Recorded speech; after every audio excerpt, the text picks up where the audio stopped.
sorry, not sorry.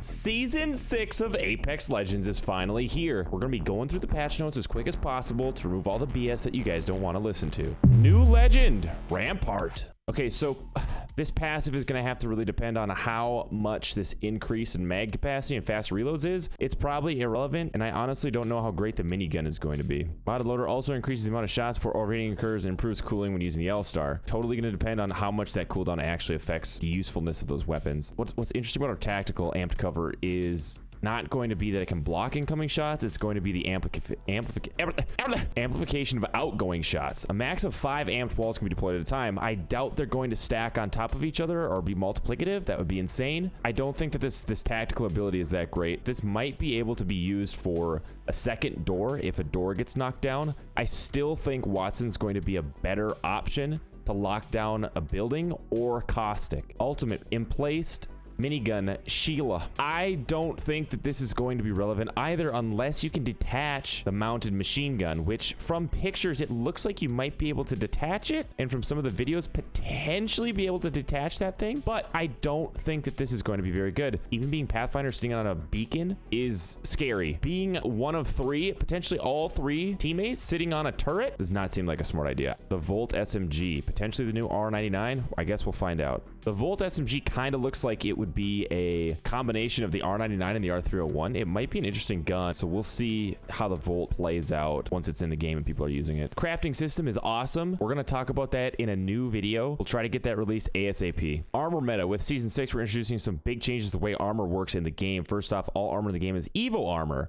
Oh my god, that's amazing. This is an excellent change to the game. It will promote aggression. It will at least promote engagements. Another interesting change is that players spawn with level 0 Evo armor. If you get in a gunfight right away, you automatically level up into a white armor, and you can continue to take that all the way to red. So you're going to start with 25 shields. All armor is coming down by 25 health. This means players with purple and gold have 175, not 200.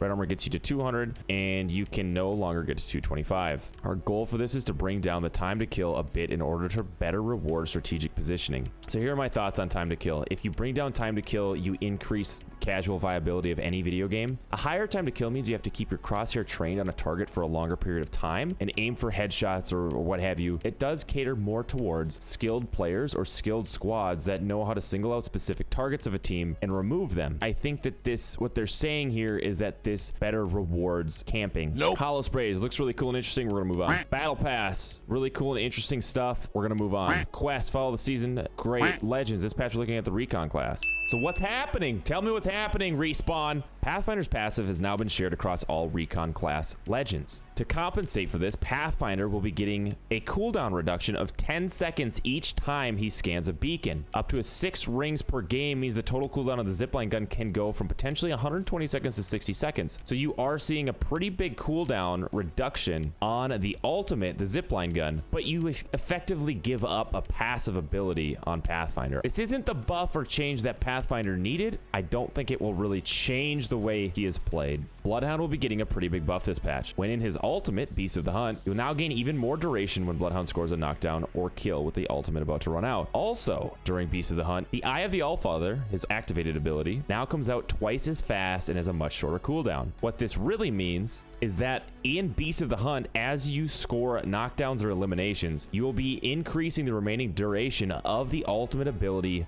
while also Eye of the Allfather cooldown is going to be significantly reduced. So you may be able to spam the Eye of the Allfather while you're in Beast of the Hunt multiple times as you continue to get knockdowns. Crypto is also seeing a pretty big buff this patch. His surveillance drone will now be able to activate respawn and survey beacons instantly.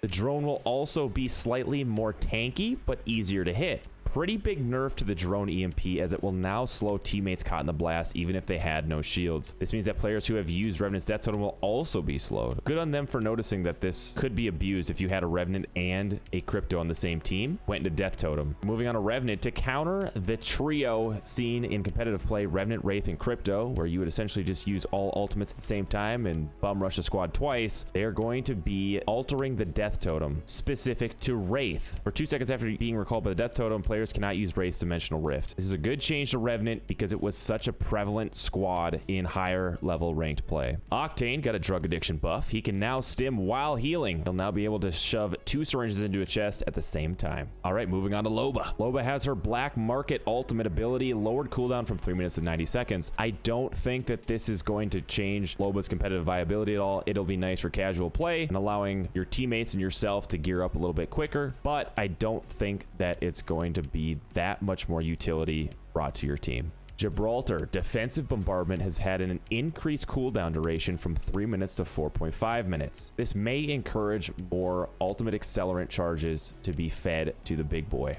I don't think Gibraltar needed this nerf. Bangalore Rolling Thunder decreased cooldown from 4.5 minutes to 3 minutes. It's not a big enough buff to change Bangalore drastically. I do think that they need to have Rolling Thunder deploy faster. Watson gets a pretty solid counter buff here to Caustic. Trophy system will now shoot down Caustic barrels in flight if they would have landed inside the range of the trophy. Onto the loot. They've re-added extended energy mags and the turbocharger. Looks like Precision Choke will be removed from the loot pool, but will be now integrated into the triple take and Peacekeeper by default. Fire select toggles on and off the choke. Interesting change. The R99 has now been added to the supply drop. Damage increased from 11 to 12, increased magazine size to 32, and ammo reserve of 160. Although this is a buff to the R99, it will now only be available in crates.